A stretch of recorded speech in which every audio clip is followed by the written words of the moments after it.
And that's your one time to get your message across and tell them how important everything is. It's not the time to get on the phone and be all, scared and silly and all that stuff. If that's the case, then don't run. That's what I would tell people, quite frankly. Yes? Do you find it easier with candidates that you work with who have spent their entire lives fundraising for different activities that they may have been involved in? Are they less nervous, or do they... Less nervous, have more contacts? It comes down to how many contacts, again, our universe. How many folks do you know? Have you raised money before? A great candidate is somebody that's been very active in their community, who's been in philanthropic things, who's been a real fabric of the community. A Chewy Hinojosa is a state senator in the Valley. He's lived there his whole life. He went and fought in Vietnam when he was 18 years old, went off, became a lawyer, rose from very humble beginnings, spent his whole life doing good works, okay? So when he turns around and asks people to help him, it's a whole lot easier, right, than someone that's moved around the country and decided to be an insurance agent here. And after 4 years, I'm going to run for office. Well, that person doesn't know anybody. They haven't done anything. They might have tried to embroider themselves in the community, if you will, but not really. It's hard.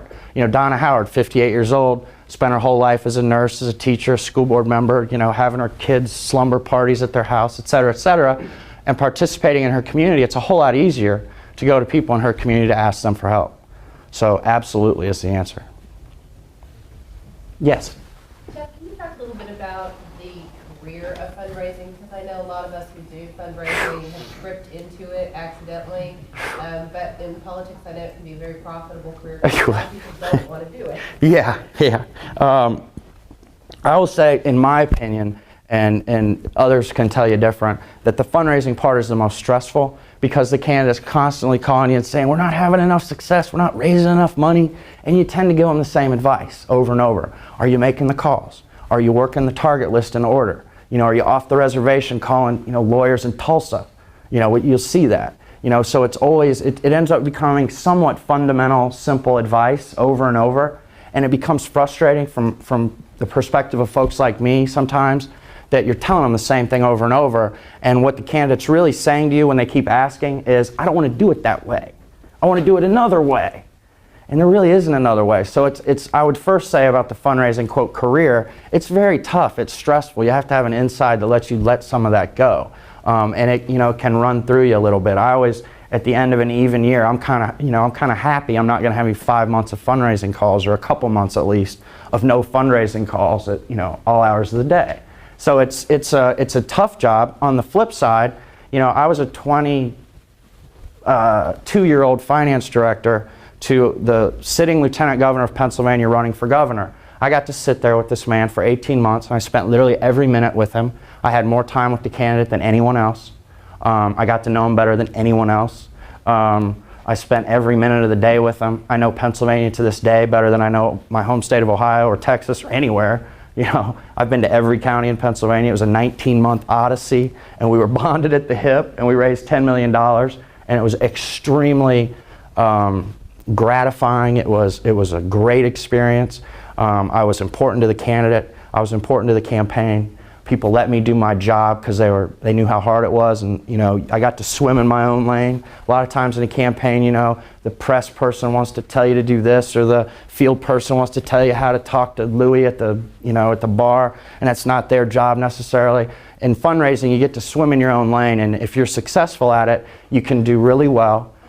You can always be employed. The coolest part that I figured out real quick, I'm from a small town in Ohio, and I realized that I didn't want to go back to Ohio and be a lawyer, doctor, insurance, whatever. I wanted to go off and do politics. Well, how could I do that? Well, the first thing I learned was campaigns hire people all the time. And the first person they hire, or typically the first person they hire, is a finance person. And so you become the most employable, if you do finance or fundraising, you become the most employable, the most valuable, if you will, over that longer term stretch of the life of a campaign. If you just do field or whatever else, or you're a press secretary, maybe you get in the last few months or 6 months or however it works.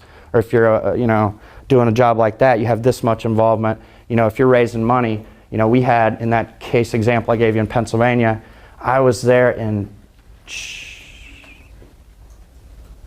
I was there in May of '93, and the campaign was in November of '94.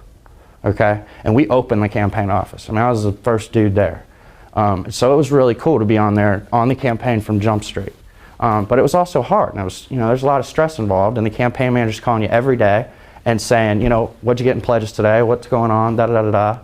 And it's the same kind of drill if you then end up becoming a consultant and you deal with the client or the candidate, same kind of thing. I end up, well, how much did you get in pledges today?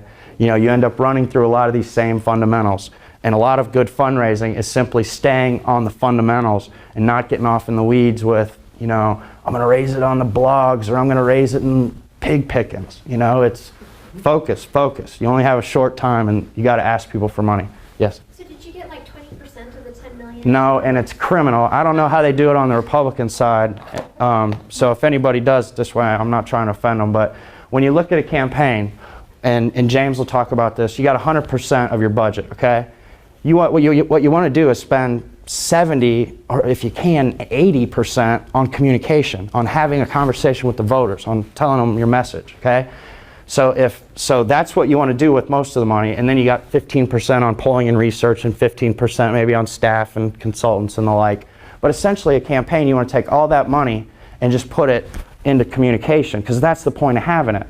So if you take a percentage off of what you raise, right? You're already killing X percent. I hear this commonly, well, how about you take 15%? No, it's just not right. That's what I think. Do you do it for free? No, I charge a fee. No, I charge a monthly fee, and what you're trying to do is reach a point where the monthly fee is reasonable and affordable for what you're giving them. And what's important is as you work through that process, if they don't want to do it the way you want to do it, then you got to be steel enough inside to say, look, it's just not going to work. And it's tricky. When I first got into this business, I think sometimes I would charge, I can think of 2 clear examples where I charged too much, and I think two or 3 clear examples where I charged too little. So it's a feel thing, and it's hard, and you're not always going to get it right. Just do your best and guesstimate.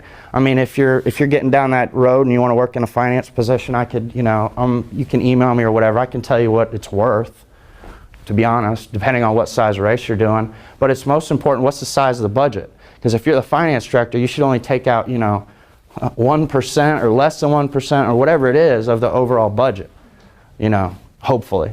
Well, I was approached by a group of representatives to start PAC and finance for the PAC. And fundraising for PAC is different than you would for candidates.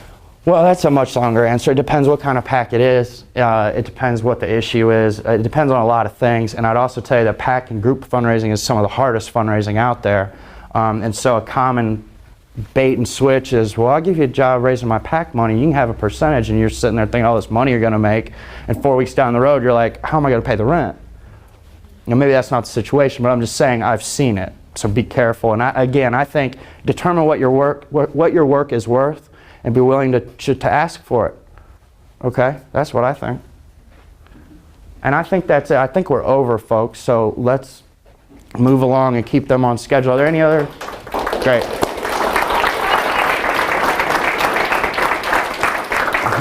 Join me in thanking Jeff. Hopefully you might be able to see him again a little bit later at Schultz's. If you've got questions, you might want to approach him then. A small token Sure. Thank of you. our Thank seat. you. Thank you very much. Really appreciate Thanks for having me.